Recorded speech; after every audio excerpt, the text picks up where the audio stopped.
Earlier, you learned how to model, to elicit decisive patterns of human actions that produce desirable results, to direct your own actions, to take control of your life.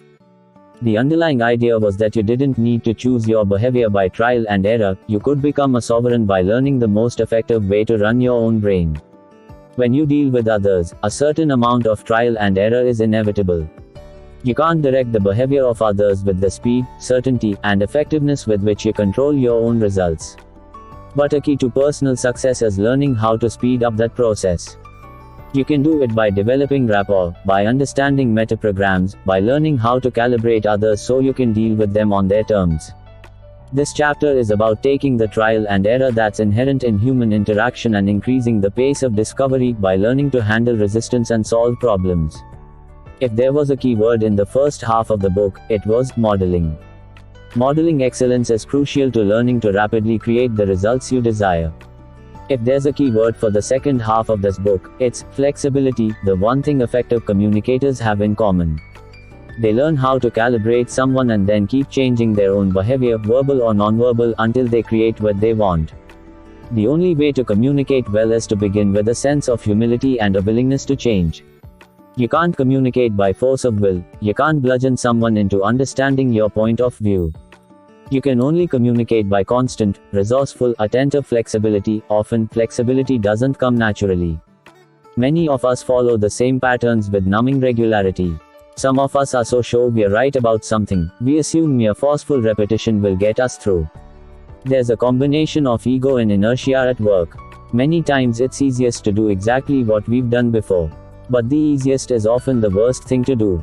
In this chapter, we are going to look at ways to change directions, break patterns, redirect communication, and profit from confusion. The mystic poet William Blake once wrote, "The man who never alters his opinion is like standing water and breeds reptiles of the mind. The man who never alters his communication patterns finds himself in the same dangerous ooze." We learned earlier that in any system, the machine with the greatest number of options, the most flexibility, will have the greatest effect. It's the same with people. The key to life is opening up as many avenues as possible, trying as many doors, using as many different approaches as it takes to solve a problem. If you run on one program, work from one strategy, you'll be about as effective as a car that runs in one gear. I once watched a friend try to convince a desk clerk at a hotel to let her keep her room for several hours after checkout time. Her husband had been injured in a skiing accident, and she wanted him to be able to rest until transportation was arranged. The clerk politely and persistently kept giving her all the excellent reasons why it simply wasn't possible. My friend listened respectfully and then kept coming up with even more compelling counter-reasons. I watched her run the gamut from charm and feminine persuasion to reason and logic.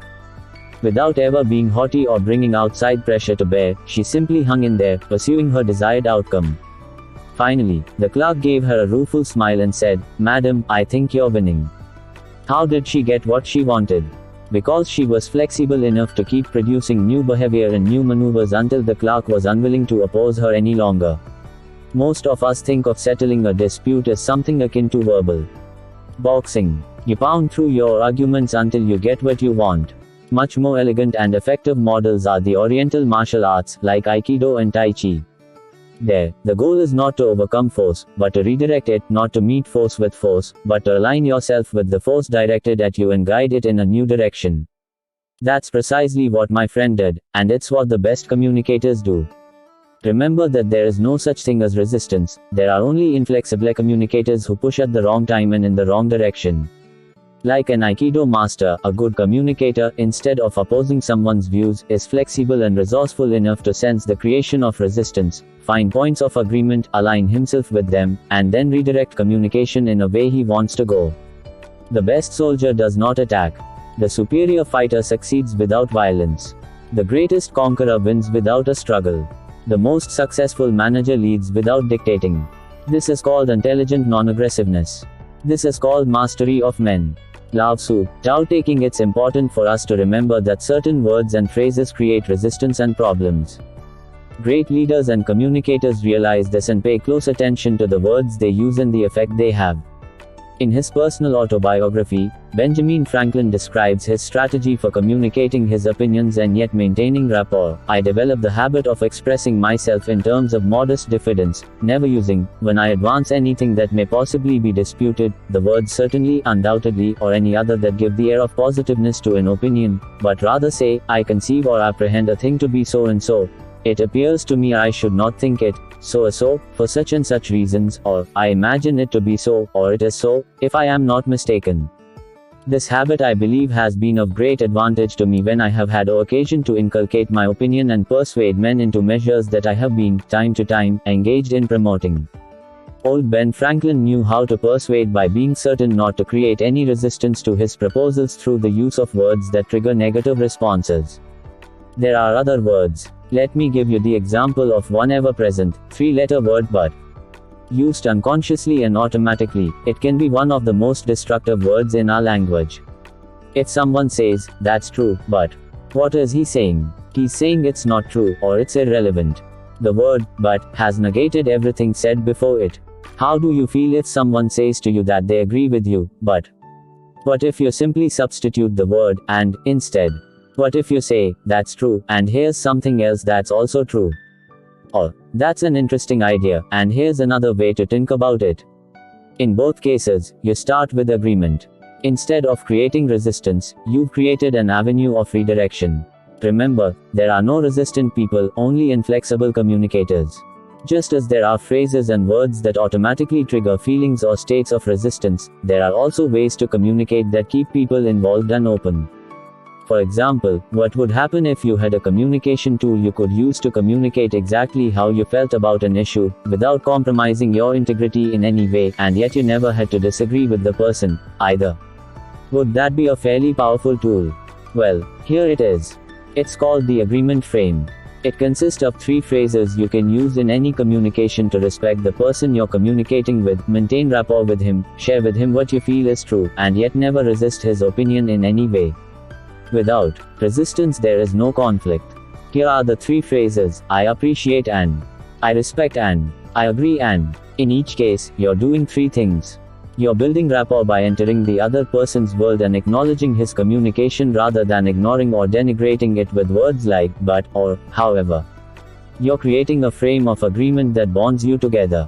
And you're opening the door to redirecting something without creating resistance. Let me give you an example. Someone says to you, you're absolutely wrong about something. If you say, no, I'm not wrong, just as strongly, are you going to remain in rapport? No. There will be a conflict, and there will be resistance. Instead, say to that person, I respect the intensity of your feelings about this, and I think if you were to hear my side of it you might feel differently. Notice, you don't have to agree with the content of the person's communication. You can always appreciate, respect, or agree with someone's feeling about something. You can appreciate his feeling because if you were in the same physiology, if you had the same perception, you would feel the same way. You can also appreciate someone else's intent. For example, many times 2 people on opposite sides of an issue don't appreciate each other's points of view, so they don't even hear each other. But if you use the agreement frame, you will find yourself listening more intently to what the other person is saying and discovering new ways to appreciate people as a result. Let's assume you're having a discussion with someone on the nuclear issue. He is for a buildup of nuclear arms, while you are for a nuclear freeze. The 2 of you might see yourselves as rivals, yet you may have the same intent, more security for your families and yourselves, and a world with peace. So if the other person says, the only way to take care of this nuclear problem is to nuke the Russians, rather than arguing with him, you could enter his world and say, I really appreciate your commitment and desire to create security for our children, and I think there may be a more effective way than nuking the Russians that will accomplish this. What about the possibility of? When you communicate in this way, the other person feels respected. He feels heard, and he has no fight. There is no disagreement, yet new possibilities are also simultaneously introduced. This formula can be used with anyone, no matter what the other person says, you can find something to appreciate, respect, and agree with. You're impossible to fight, because you won't fight. One who is too insistent on his own views, finds few to agree with beam. Lao Tzu, Tao Te Ching. In my seminars I do a simple little experiment that provides most people with memorable results. I have two people take different sides of a question and debate it without ever using the word but, and without ever trying to denigrate the other's point of view. It's something akin to verbal aikido. People find this a liberating experience. They learn more because they're able to appreciate the other person's point of view rather than feeling they have to destroy it. They can argue without getting belligerent or upset. They can make new distinctions. And they can reach points of agreement. Try the same thing with someone. Pick a topic you can take opposite sides on and argue it precisely the way I described above, as a game of finding commonality and then leading in the direction you want to go. I don't mean you should sell out your beliefs, I don't want you to be an intellectual jellyfish. But you'll find you can reach your outcome more effectively by gently aligning and then leading rather than by pushing violently. And you'll be able to develop a richer, more balanced point of view by being open to another perspective. Most of us look at discussion as a win-lose game. We're right, and the other guy's wrong. One side has a monopoly on truth, and the other resides in utter darkness. I found time and again I learn more and get where I want to go much more quickly by finding an agreement frame. Another worthwhile exercise is to argue for something you don't believe. You'll surprise yourself by coming up with new perspectives. The best salesmen, the best communicators, know it's very hard to persuade someone to do something he doesn't want to do. It's very easy to get him to do what he does want to do. By creating an agreement frame, by leading him naturally rather than through conflict, you do the latter, not the former. The key to effective communication is to frame things so that a person is doing what he wants to do, not what you want him to do. It's very hard to overcome resistance. It's much easier to avoid it by building on agreement and rapport. This is one way to turn resistance into assistance. One way to solve problems is to redefine them, to find a way to agree rather than to disagree. Another way is to break their patterns. We've all found ourselves in stuck states, in which we recycle our own mental dirty dishwater. It's like a record stuck in a scratched groove, playing the same tired refrain over and over again. The way to get the record unstuck is to give the needle a nudge or pick it up and put it somewhere else. The way to change a stuck state is the same. You need to interrupt the pattern, the tired old refrain, and start anew. I'm always amused at what happens when I conduct a therapy session at my home in California. It's on a beautiful piece of property overlooking the ocean, and when people arrive, the surroundings tend to put them in a positive state. I like to watch them from the turret above the house. I can see them drive up to the house, get out of the car, look around in obvious excitement, and proceed to the front door. It's apparent that everything they see is putting them in an alive, positive state. So what happens? They come upstairs, and we talk a little. It's all very pleasant and positive, and then I'll ask, well, okay, what brings you here? Immediately, I can see their shoulders slump, their facial muscles droop, their breathing become more shallow, their voice take on a tone of self-pity as they begin their tale of woe and decide to enter their troubled state. The best way to deal with that pattern is to show how easy it is to break. What I usually do is say very forcefully, almost in an angry or upset manner, excuse me. We haven't started yet. What happens? Immediately they say, oh, I'm sorry, sit straight up, resume normal breathing, posture, and facial expressions, and go back to feeling fine. The message comes through loud and clear. They already know how to be in a good state. They also know how to choose to be in a bad one. They have all the tools for changing their physiology, changing their internal representations, and changing their state in order to change behavior right on the spot. How fast can they do it?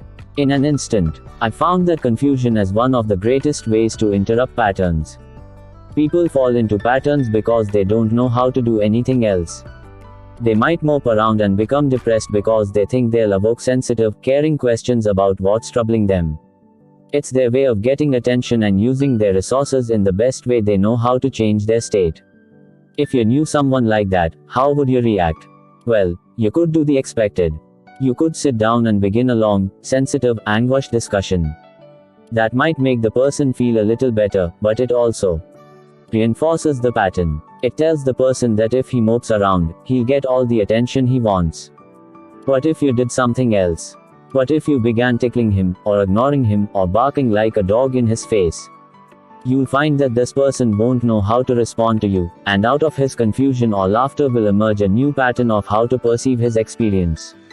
Now clearly there are times when we all need someone to talk to, when we need a friend. There are real instances of grief and pain that require a caring, sensitive ear. But I'm talking about patterns and stuck states, repeated behavioral sequences that are self-perpetuating and destructive.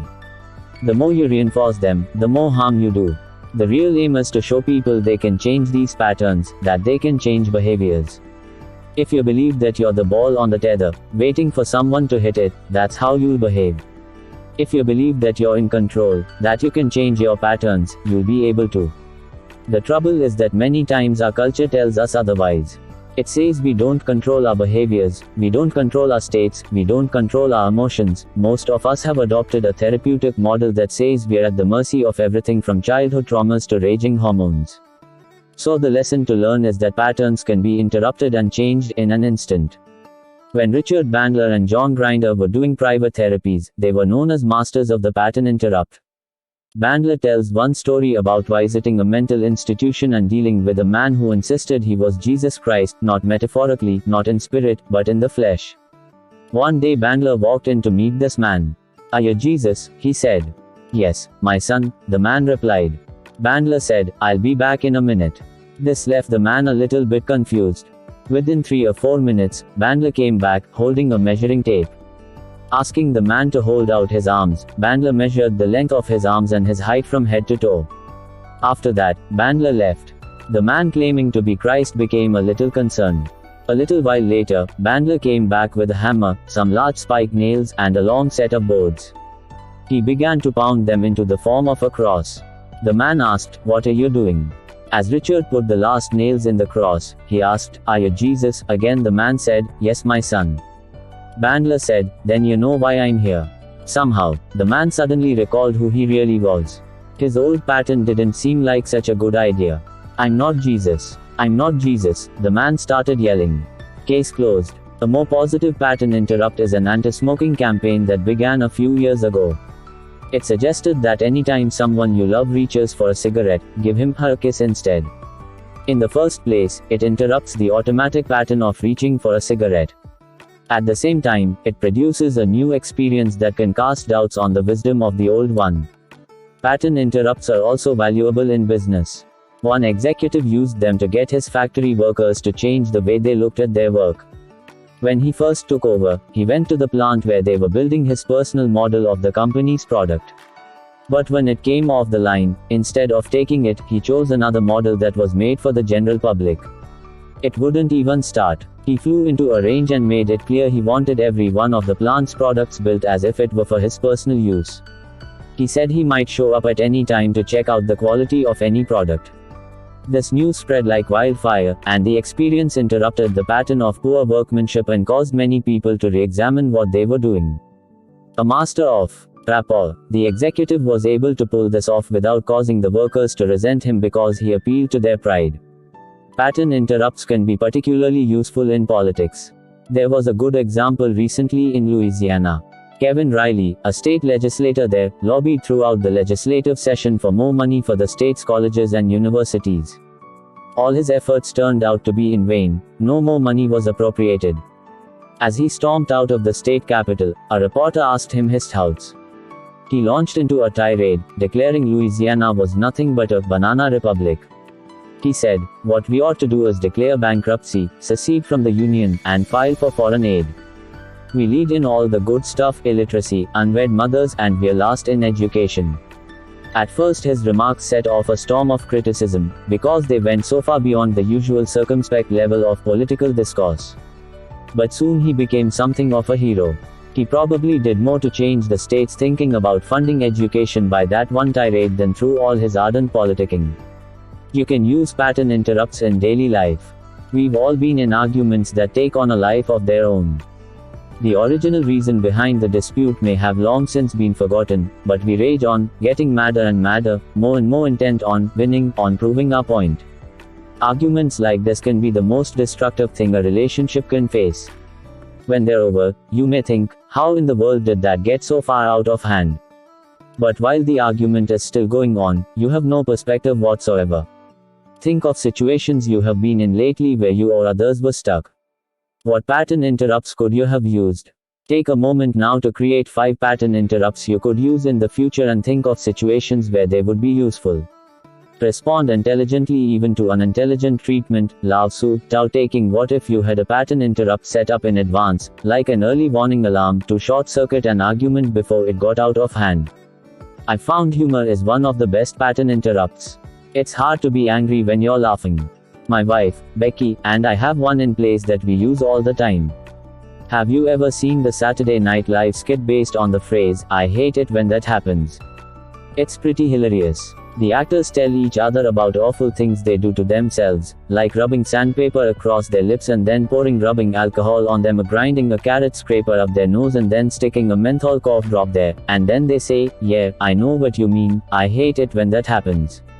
So Becky and I have an agreement that when one of us feels an argument is becoming destructive, that partner can say, "I hate it when that happens," and the other has to let go.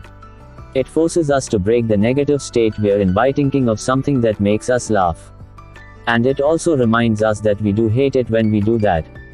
It's about as smart to get in a vicious argument with the person you love as it is to rub sandpaper across your lips and then pour alcohol on them.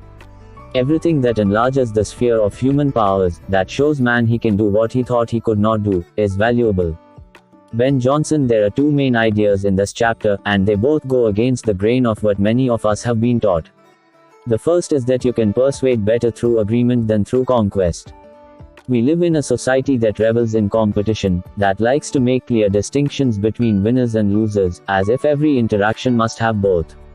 Remember the cigarette ads from a few years back that carried the message, "I'd rather fight than switch"? They featured a person proudly sporting a black eye as proof that he stuck to his guns, no matter what. But everything I know about communication tells me the competition model is very limited. I've already talked about the magic of rapport and how essential it is to personal power. If you see someone as a competitor, someone to be vanquished, you're starting out with the exact opposite framework.